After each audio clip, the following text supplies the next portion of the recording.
A continuación, noticias con Sergio Rinaldi y mi persona. Las noticias de inmigración son tan importantes porque es un tema importantísimo que afecta a millones de vidas en Estados Unidos. Las noticias de inmigración. Y como ya es costumbre, tenemos noticias aquí en Inmigración hoy con Sergio Rinaldi. ¿Cómo está, Sergio? ¿Cómo está, abogado? Realmente un gran placer estar nuevamente en este segmento instructivo y además muy interesante porque les llevamos a nuestra gente las noticias más relevantes, los temas que tienen que ver directamente con inmigración y con su especialidad que muy bien maneja. Bueno, muchas gracias. Y por supuesto, el tema migratorio es importantísimo, afecta a millones de vidas en este país. El ser humano es un ser migrante y en este país tenemos muchos. Entonces, vamos directamente al grano, Sergio. Abogado, tenemos por aquí la primera noticia, una que tiene que ver con la gran cantidad de niños centroamericanos que durante mucho tiempo atrás están viniendo, sobre todo del Triángulo Norte. Pero esto tiene que ver con un lugar que se va a cerrar. Esta noticia que vamos a comenzar dando a todos nuestros televidentes tiene que ver con el albergue temporal para niños centroamericanos indocumentados. Este albergue temporal que estaba dentro de la base aérea militar Holloman en Alamogordo, en Nuevo México, ha dejado de funcionar. El Departamento de Salud y Servicios Humanos indicó en declaraciones que debido a la reciente reducción, atención a esto, en el cruce de menores centroamericanos indocumentados en la frontera con México, el albergue temporal, que tiene una capacidad más o menos de unos 750 menores, ha sido cerrado. No obstante, el albergue se mantendrá bajo el estatus de reserva.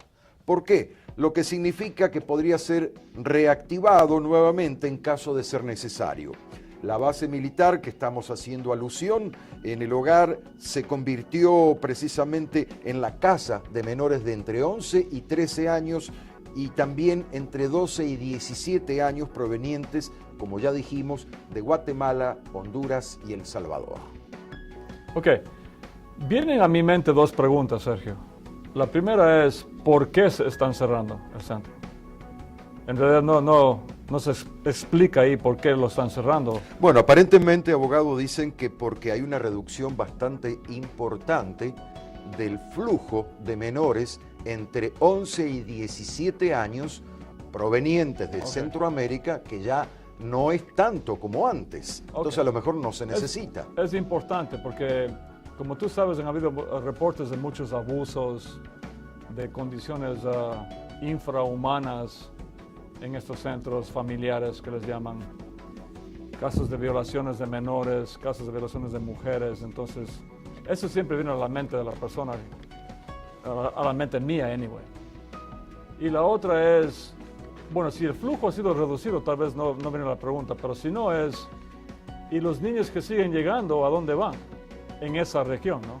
Si ya no van a ese centro, ¿a qué centro van? Es otra pregunta. Y a lo mejor no tienes la respuesta, pero tal vez es una buena señal de que están cerrando estos centros porque ya no hay tanto flujo. El flujo más grande fue en el 2014, por supuesto. Exactamente. En la primavera y verano del 2014, cuando vinieron 70,000 niños. Y me alegra que no vengan tantos. Pero sabemos también, tú y yo y mucha gente, que el fenómeno de los menores que están huyendo de la violencia continúa. Sobre todo los países del Triángulo Norte, que son Honduras, El Salvador y Guatemala. A propósito de eso, en días pasados, los tres presidentes de los tres países de Centroamérica estuvieron reunidos con el vicepresidente norteamericano Joe Biden y le volvieron a solicitar el TPS. Y el vicepresidente Biden les hizo un pedido muy especial, que traten en lo posible de aminorar o de achicar ese flujo permanente, diario, de migrantes hacia Estados Unidos. Dijo concretamente, nuestra nación los va a ayudar económicamente, vamos a trabajar en conjunto.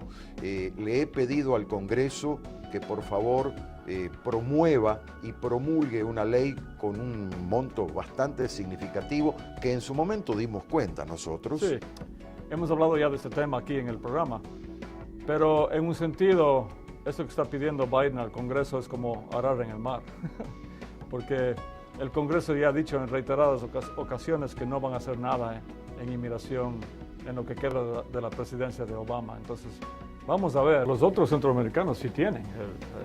El TPS. Honduras y El Salvador tienen TPS. De hecho, hay muchos clientes nuestros que tienen el TPS y han podido incluso viajar a sus países con un permiso especial de viaje que se pide a inmigración. Guatemala, como tú también mencionaste, un expresidente dijo que no, gracias. Que no lo necesitaba. Y eso fue antes del famoso huracán Mitch. Y definitivamente Guatemala necesita el TPS. Están saliendo casi 700 niños diariamente, o por lo menos salían. Sí. Imagínense. Y cuando escucho eso, me pregunto, ¿y por qué están cerrando los centros de familiares o de detención que tenían para los menores? Pero a lo mejor los están reubicando en otro lado también. Sí, debe ser. Pero el flujo que tú mencionaste ahorita debe ser del 2014, cuando vinieron los 70,000 niños o menores de edad. Esperemos que hayan más cambios durante lo que queda de la presidencia de Obama. Esperemos que así sea. Del DAPA, hablando de esta administración del presidente Barack Obama, seguimos esperanzados.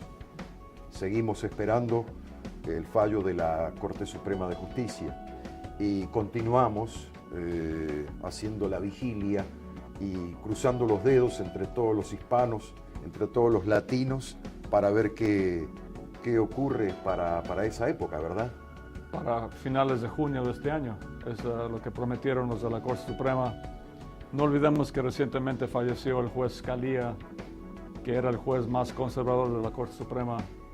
Yo anuncié en este programa que, en mi opinión, eso es una buena noticia para el DAPA. No es una buena noticia. Él fue un gran hombre, un intelectual, un juez que estuvo ahí 30 años en la Corte Suprema. Siempre un estandarte de la parte conservadora, por supuesto. Pero se asumía que él iba a votar en contra del DAPA. Entonces, como ya no está ahí, pienso que es una buena señal para el DAPA, pero quién sabe. No tenemos la bola de cristal aquí tampoco.